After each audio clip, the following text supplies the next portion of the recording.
You ever feel like you've become part of the furniture? Like you've given everything to a place, only to realize one day that no one even notices you're still standing there? That was me. My name is Alan Whitaker. I'm 59 years old, and for nearly 24 years, I worked as senior account strategist at a mid-sized consulting firm in Chicago called Kinross and Doyle. I wasn't flashy. I didn't chase headlines or thought leadership seminars.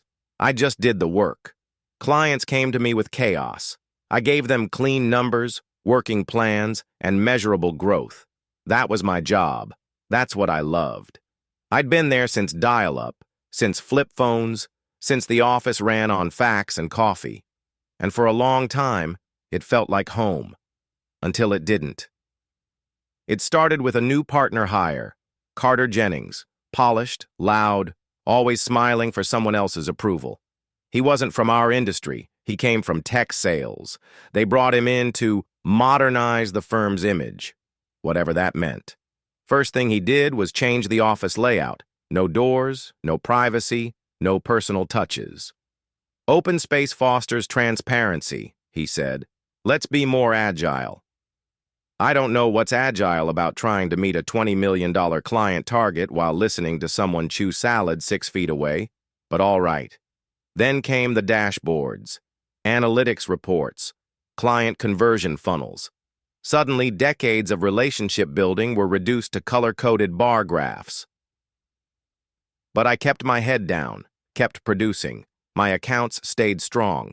Until one Friday afternoon, no warning, no memo, just a quiet knock on my door. Can you step into HR for a moment? It was the way he said it, like he was asking me to get coffee. Inside, Jordan Kelly from HR sat with a folder already open. We're restructuring, Alan. Your role is being dissolved effective immediately, Jordan said. I blinked. What does that mean? We appreciate your service, but it's time to pivot the team in a different direction. No severance, no notice. Just a thin manila envelope with Cobra paperwork and a legal disclaimer that might as well have read, "You no longer matter." I packed my things in silence, a framed photo of my wife and daughter, my old calculator, and the mug I'd won for Client Retention Champion, 2011. It had a crack through the handle. Just like me, I guess. The house felt too quiet. Mary Ann, my wife, greeted me at the door with a soft smile, but I could tell she already knew. My face must have said it all. I didn't speak right away, just walked into the kitchen, set the box on the counter, and stared at it like it might start talking for me. They let you go, she said gently. I nodded. Restructuring. That's what they called it. She reached for my hand. You okay? I wanted to say yes, but after nearly a quarter-century of loyalty, of weekends missed, flights taken, crises managed, all I felt was blank. I don't know yet. The next morning, I sat on the back porch with a mug of coffee that didn't taste like anything. Retirement wasn't supposed to feel like this. I wasn't even supposed to be retired. I was 6 months away from full pension eligibility. They knew that. They timed it. Cold and clean. I spent the next 2 weeks in a fog. Filled out unemployment papers. Called my daughter, told her it was just time for a change. She didn't believe me, but she let it go. I walked a lot. Down to the lake. Through old neighborhoods. Past coffee shops where I used to take client calls at 6 a.m. Everywhere I looked, I saw pieces of the life I thought I had built to last. Then came the email. From an address I didn't recognize. Subject line, need your brain, not your resume. It was from Colin Tran, an old client from 5 years back. He'd been a regional logistics director for a distribution group I'd helped stabilize during a messy merger. Apparently, he remembered me. Alan, sorry to hear about what happened at K&D. Word travels fast. I just moved to a new company that's drowning in bad numbers. I need someone with your head. You open to a short-term consult? I read it twice. It wasn't a big offer, but it was real. Someone still saw value in me, not in my title, Not in my age. In me. I met Colin the next week. He looked older, grayer, but still had that energy. His new office was small, crowded, chaos. He handed me a stack of printouts. 3 weeks ago, we lost a $1.7 million vendor due to late shipping. And these numbers just don't make sense. Can you untangle this? I smiled for the first time in weeks. Give me 3 days. It took 2. The problem was a simple miscode in their internal fulfillment software. Someone set West Coast priority orders to standard accidentally, and no one caught it. I traced it, fixed it, showed Colin how to audit the data flow. You're still a wizard, he laughed. That night, I drove home with a different kind of weight. Not bitterness, not grief. A sense of something opening, like I'd stepped outside the walls they'd built for me, and realized the gate had never been locked. Word spread faster than I expected. Within a week of finishing Colin's project, I had 2 more messages in my inbox. One was from Terrence Langley, a former supplier contact who now ran his own boutique firm. Heard you were back in the game. Got a client in Cleveland bleeding cash.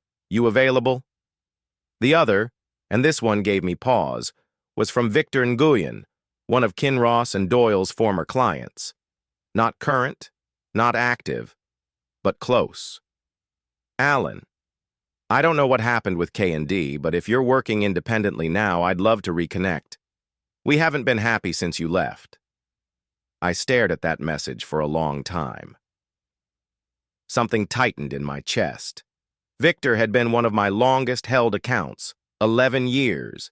His company made specialty parts for aviation firms, and he'd trusted me through 3 economic downturns. I hadn't even told him I was gone. Apparently, no one at K&D had either. I met him for lunch the next day, a diner, just like old times. He didn't waste words. When you left, they assigned some kid from Boston who sent me 6 emails about synergy and none about what we actually needed. We've been on the edge of pulling out. I raised an eyebrow. You're still under contract? Technically, but it's flexible. Then he leaned in. If you're setting up shop, I'm ready to jump. It hit me then. The thing I hadn't let myself consider. I wasn't just picking up scraps. I had weight, real equity. Not the kind you track on a spreadsheet, but the kind built over years of showing up, delivering results, and giving a damn when no one else did.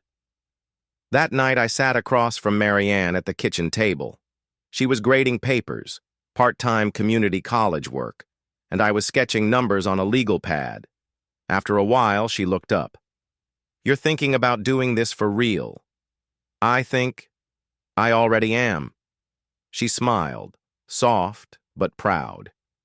You know, they didn't end you. They just gave you back your time. I didn't have an LLC. I didn't have a logo. Hell, I didn't even have a website. But I had something better. A growing list of people who trusted me, not the brand printed on my old business card. I called it Whitaker Advisory. Nothing fancy. Just me, a quiet office I set up in our converted attic, and a phone that now buzzed a little more each morning. It didn't take long for the ripple to reach Kinross and Doyle. I got a message from Marcy, a former assistant who still worked reception there. FYI, Carter asked who you're working with now. Looked annoyed. I just wrote back, independent contracts. Not recruiting. It wasn't a lie. Not yet. But then came Martin Chase, K&D's largest retained client, a manufacturing conglomerate I'd managed for 13 straight years. We'd built trust through multiple CEO transitions, 2 plant closures, and a trade compliance audit that almost sank their East Coast division. Martin's new CFO, Jessica Brandt, reached out privately.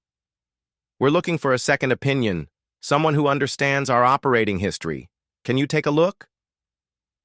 It wasn't poaching. They came to me, and I said yes. 2 weeks later, I was sitting in their downtown conference room, walking Jessica and her team through a lean restructuring plan that shaved 9% off their quarterly overhead without layoffs. She looked impressed. "How'd you do this so fast?" I already knew where the cracks were. That same afternoon, I got an email from Carter Jennings, short, passive-aggressive. "We understand you've been in contact with several current and former clients of Kinross and Doyle. We trust you'll honor all non-compete obligations as outlined in your prior contract." I stared at it. Then I wrote back, "I've reviewed my contract. Clause 14C, the non-compete ended when I was let go. Happy to forward documentation if needed." He didn't reply. But I knew it stung. Not because I was trying to hurt them, but because for the first time, they couldn't control the narrative. By month 3, things were moving fast. I wasn't chasing work anymore. Work was finding me. One project rolled into the next. Contract reviews, logistics audits, even a systems integration consult for a company I'd once referred to K&D, back when I was just their regional lead. Marianne started joking that I worked more after I got fired, but I didn't mind. For the first time in years, I was working on my terms.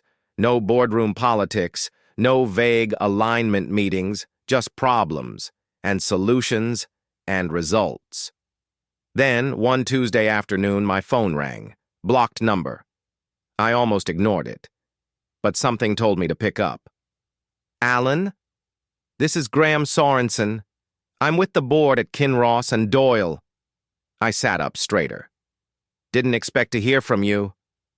"Well, I didn't expect we'd be in this position." He sounded calm, controlled, but there was something underneath. "We've been reviewing some changes internally. We believe the way your termination was handled was short-sighted." "Well, that's one way to put it. I was wondering if you'd be open to a meeting. No pressure, just conversation." I agreed to coffee. Curiosity, mostly. We met at a quiet cafe. No lawyers, no briefcases. Just two men who knew the same industry, sitting across from each other with 10 years of unspoken history between them. Graham didn't waste time. "We'd like to bring you back, Alan. Senior consultant status, project autonomy, full pension. We can make this right." I looked at him.